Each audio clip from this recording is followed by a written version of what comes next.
Meanwhile, New York's Attorney General is going to court to have the Trump Foundation dissolved. Barbara Underwood is suing the charitable foundation over what she claims is a pattern of persistent illegal conduct for more than a decade. She also wants to impose bans on Trump and his children, Donald Jr., Eric, and Ivanka, and prevent them from holding leadership roles in New York charities.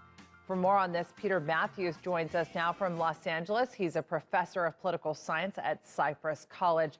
Peter, thanks for being with us. What are the most serious violations here? Well, some of them include using charitable donations, which are tax deductible to his foundation, using that money, for example, $100,000 to settle a lawsuit claim in his Mar-a-Lago estate, which was being sued. So this is a conflict between using charitable money for private gain. It's very similar to the conflict between using public office for your private gain as well. And that's happened quite often in what, as I say in my book, Dollar Democracy, with Liberty and Justice for Some. In that book, I show how quite often money in politics has corrupted our system in many ways. And Mr. Trump has done some of that. Unfortunately, it appears that way. In this case, charitable money for private gain. Barbara Underwood was interviewed on Amanpour and said it wasn't unusual for a charity to be found with these violations and that they do go after cases like these. But how do you think these particular violations rank on a bigger scale? Well, that's difficult to say. It depends how you look at it. But I think the main question here is someone who's in a public trust office like the presidency has to be above and overboard, very careful about how they are perceived and what they do with non-governmental funding and sources of funding. And this is the problem between private interest and public interest. And this has been pointed out by Aristotle, all the way from him to Thomas Jefferson to modern-day philosophers, who argue that someone in a public trust office such as the presidency must be really only making decisions that benefit the entire United States, the country he serves, not his private family, not private entities that would benefit him as an individual. And this is very important for President Trump to note and to be very strictly careful about not doing. Do we know why this was not pursued by Underwood's predecessor? We don't really know exactly why, but you know that Underwood's predecessor, Mr. Schneiderman, was also under investigation, for at least he was been charged with certain violations in terms of his conduct with women.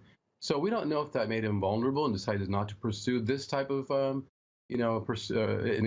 investigation or not. I'm not really sure why he didn't do it. But now we have Miss Attorney General Barbara Underwood, who's actually pursuing it, and she's known as a very straight shooter, a very balanced and fair Attorney General and investigator. So I think that she has quite a bit of credibility, and the president might be in a bit more hot water now once again.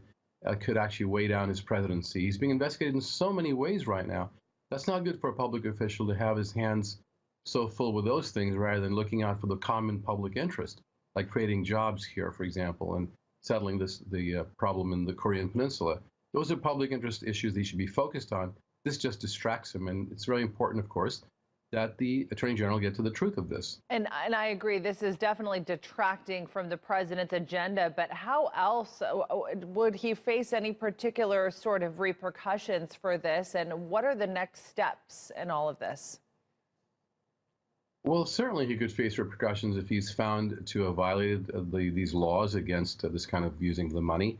And the repercussions are that, when it comes to the people who believe that he should possibly be impeached by having articles of impeachment voted upon by the House of Representatives, this is just more fuel to the fire to say, here's another example of not necessarily criminal activity, but high crimes and misdemeanors as defined in the Constitution, which doesn't refer to regular crimes of regular folks who committed crimes stealing or robbing a bank.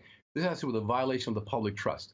Abuse of power, for example, obstruction of justice, those kinds of things can be utilized to be defined as high crimes and misdemeanors. In this case now, misuse of charitable funds for private gain could also be construed in that way. And it just gives more ammunition to the House of Representatives to come forth with articles of impeachment, which I don't think will be done until and if the Democrats take power in the House.